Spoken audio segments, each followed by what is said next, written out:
Merhabalar arkadaşlar. Nilda ile kanalıma hoş geldiniz. Bugün yeni haftayı konuşuyoruz. Yani 14 Şubat ve 20 Şubat haftasını konuşuyor olacağız. Sevgili Koç burçları için öncelikle haritayı bir inceleyelim bakalım. Ay Yengeç burcunda. Yani haftanın ilk günü Ay Yengeç burcunda, yani ev konularına odaklı olarak başlıyoruz arkadaşlar.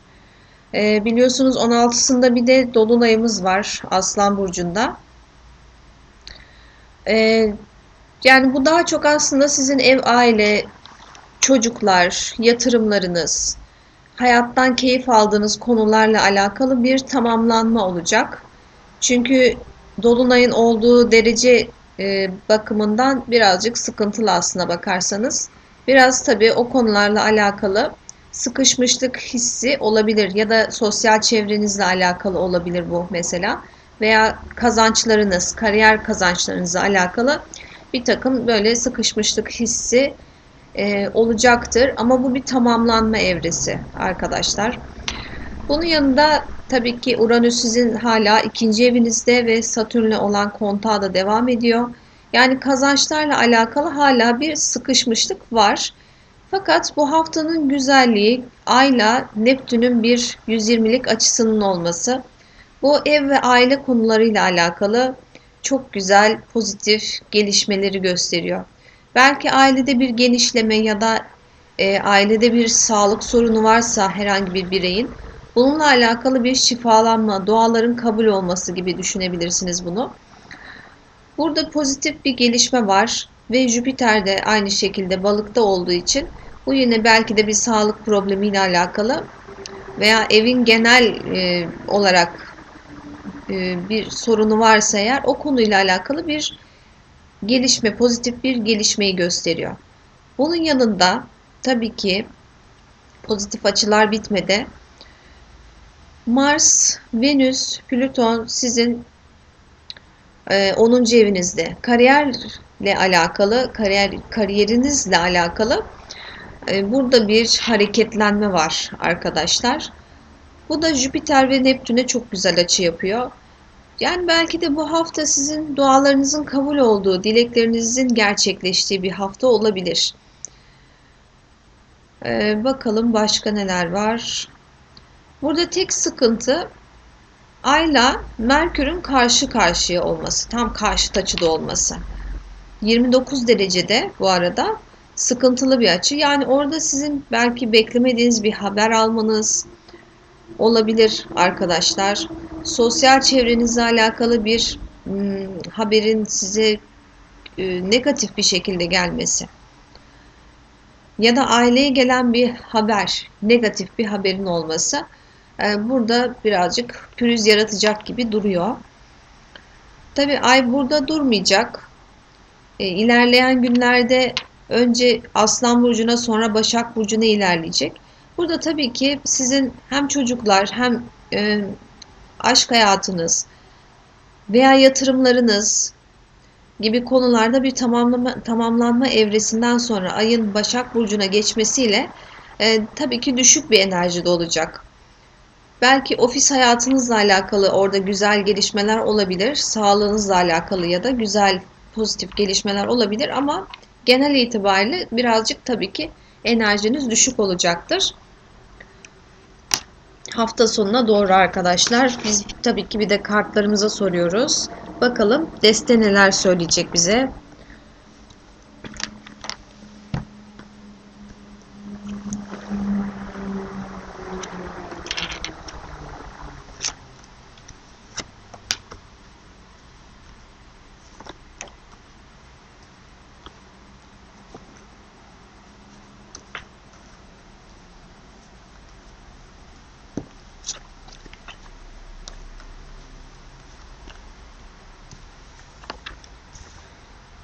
Evet, bir ortaklık ya da duygusal hayatınızla alakalı bir problemin sona ermesi arkadaşlar bu hafta başında çok mümkün görünüyor. Belki bir uzlaşmaya da varacak olabilirsiniz. Yani bu aranızdaki sürtüşme agresyon bir şekilde bitiyor. Hava ikilisi. Bir kararsızlık evresinde olabilirsiniz. Bu kararsızlık evresinin sona erdiğini söylüyor. Ve bir anlaşmaya varıldığını söylüyor tekrar. Belki bir ortaklık işiniz varsa bu ortaklık işinizde bir sözleşme, kontrat, böyle bir şey de olabilir bu. Farklı bir açıdan bakıyorsunuz artık insanlara, eşinize, sevgilinize, çocuklarınıza farklı bir bakış açısıyla bakmaya başlayacaksınız ve bu size muhteşem bir enerji verecek arkadaşlar. Bu aynı zamanda yani durup bir düşünmedir, bir şeyin farkına varmadır. Bu size çok güzel bir huzur verecek görünüyor. Burada bir ortaklık ya da ilişki anlamında ciddi bir şey var arkadaşlar. Bir enerji var. Belki ortaklığınız çok uzun zamandır beklediğiniz bir iş ortaklığıyla alakalı bir gelişme ya da o işin artık olmayacağına karar verme gibi bir durum olabilir. Ya da eşinizle alakalı da olabilir arkadaşlar.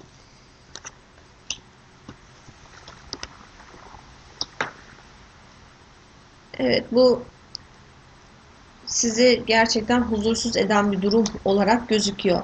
Ama bu hafta bunu artık bir sonuca bağlıyorsunuz ve bir atılım yapılıyor burada. Duygusal ilişkinizle alakalıysa bu, belki de bu ilişkinin size uygun olmadığını düşünebilirsiniz. Bir yolculuğunuz görünüyor arkadaşlar.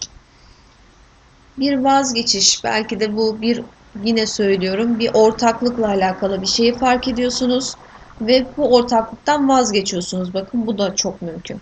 Evden bir kişinin bir yola gitmesi gibi bir durum var arkadaşlar. Aile bireylerinden bir kişi, belki çocuğunuz evleniyor olabilir, eğitim için uzaklaşıyor olabilir. Böyle bir durum da var arkadaşlar. Evet, bu sizi birazcık sıkıntı verecek, yani üzecek belki, ama hayırlısı bu gibi görünüyor. Bu hafta genel itibariyle hareketli sizin için. Aynı zamanda bir şeyleri fark ediyorsunuz. Farklı pencerelerden bakıyorsunuz artık. Duygusal ilişkiniz de olsa, ortaklık ilişkiniz de olsa böyle bir enerji söz konusu. Şimdi duygusal hayatımız için bakalım.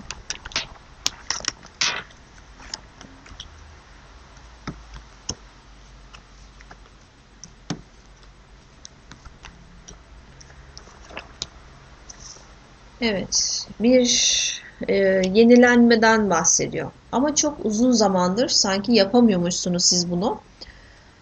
Ve bu hafta bunun için bir fırsatınız olacak. Belki duygusal hayatınızda partnerinizle artık bir şeye karar veriyorsunuz. Evlenmeye karar veriyorsunuz.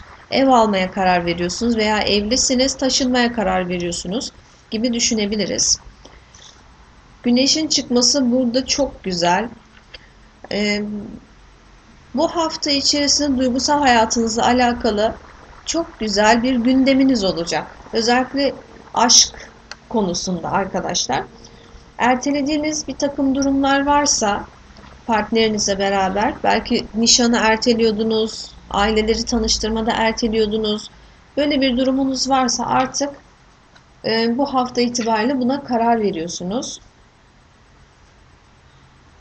Ve eş kartların çıkması burada demek ki daha çok evli arkadaşlarım beni dinliyor olabilirler.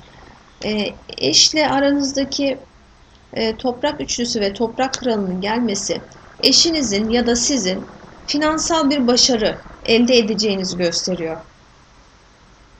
Ve aynı zamanda burada belki çok uzun zamandır yaşamadığınız gündelik hayat lükslerinden bahsediyor. Belki evinize eşya da alacak olabilirsiniz.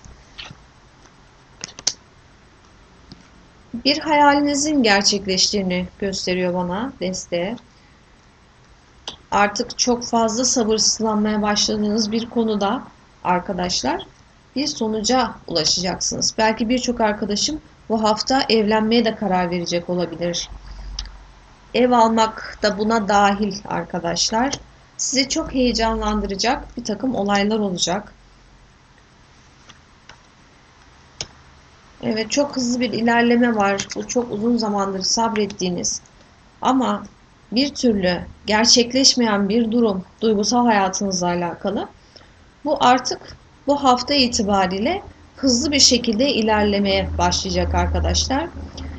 Bu arada eğer ki benim duygusal hayatımda kimse yok, partnerim yok, evli de değilim diyorsanız burada bir ilişki fırsatı görünüyor arkadaşlar.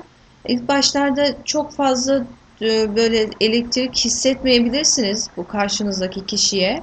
Ama çok samimi ve çok güçlü adımlarla size doğru adım atacağını gösteriyor deste.